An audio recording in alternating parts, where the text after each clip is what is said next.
Hello, my fellow friends and fanatics. Oh, how I've missed saying that and missed seeing you virtually. I'm Christopher Wilmot, owner and operator of God.Accepts.You, also known as G.A.Y or Gay Apparel, and I'm here virtually with you in the flesh just to address a few of the comments, concerns, or even controversy that have been swirling around and rising up with some of our recent posts. Now, to answer some of those questions, which I will not have the time to answer all of them in this video, but over time, I hope to address some of these swirling thoughts, concerns, or questions that you are having on what exactly is Gay Apparel doing now and what is Chris doing right now. Well, to answer those questions, or a few of them, I'm going to invite you on a 2 to 3 minute journey of deconstruction, something I've learned to call over the past year and a half that I have personally been on, that's been changing me, that has forced me to change certain things that I once believed. But before I address that and get to that, I want to bring you back to the original God Accepts You mission and the place and space I was in at the time. Back in August 2018, God gave me this inspiring revelatory mission of Gay Apparel, or God Accepts You apparel, to reach the gay community, the LGBT community, with LOVE. And it was supposed to empower and enrich them that God accepts them. And when God gave me that acronym G.A.Y and told me to write down God Accepts You, 2 to 3 months within hearing that, I decided it would probably be more convenient and more palatable for the viewers and the hearers alike to add the grace changes you component. Considering what I know spiritually, theologically, and doctrinally, and some of the things that I was even teaching theologically and doctrinally and spiritually, it made sense to add the grace changes you component. Not saying that God gave it to me, but I still thought it would be necessary to give it to you. Well, 4 to 5 years of doing that, and God did bless that, I got this other revelation and kind of a sit down moment with God, because I believe in talking to God and God talking back to us. And God said this back to me in 2022, just a year ago, and said, I told you to tell my people, God accepts you. You told them grace changes you.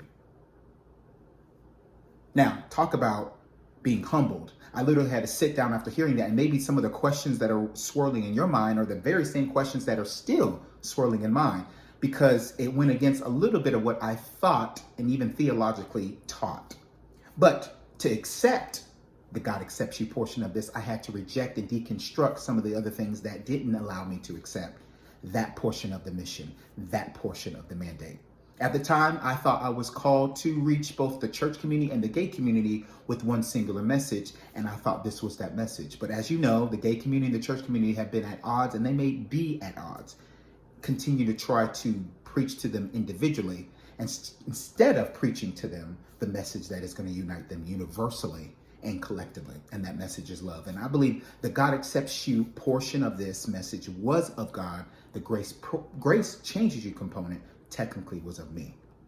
So I'm going to deconstruct that over the course of the upcoming days, months, and weeks. I'm going to deconstruct some of the things that I once constructed and built Christ on that Christ doesn't need to stand on. Now, granted, we've lain on to our own understanding in times past, just like I'm sure you have. So I just want you to grace me through this process, and even grace me through the wrestling of it, as I know you're going to need some grace to wrestle with some of the things that I have been wrestling with. But I feel like I'm finally coming to some understanding on.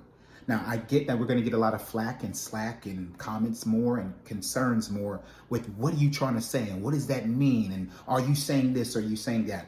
I assure you, most of your questions, if not all of them, will be addressed in the time to come. But first, we had to address the change that needs to be made. And that change is the grace changes you component of what we said. Now, do I still believe grace changes you? Absolutely. But I don't think grace changes some of the things that we were saying grace would change. But God will still accept. So to help unpack that, it's going to take moments, months, weeks, just like it took months to say God accepts you, grace changes. It's going to take months to deconstruct and reconstruct that God just accepts you. Later on in the 2022 year, when God told me to deconstruct the grace changes you component, he later told me that he said it was time for my people to know that I'm a safe place too. His exact words were, it's time that people knew that I'm a safe place too. And I thought that was comical in a sense, considering what we hear in the world, but I also thought it was poetic and very warming to the heart, to add to the acceptance component. So to add to our logo and our mission, God accepts you, and it's time that you knew that God is a safe place too. So So without further ado, God accepts you, period, with no conditions and no strings attached. And it's time for us, if we're going to receive God's unconditional love, we got to take off and deconstruct all the conditions we put on his love. So in times to come and days to come, you're going to see just how we've done it and are doing it and how we can invite you in on doing it, if you so desire. So without further ado, God accepts you. He accepts you in, and that's enough. No strings, no conditions. I love you all. Until then, I'll see you around.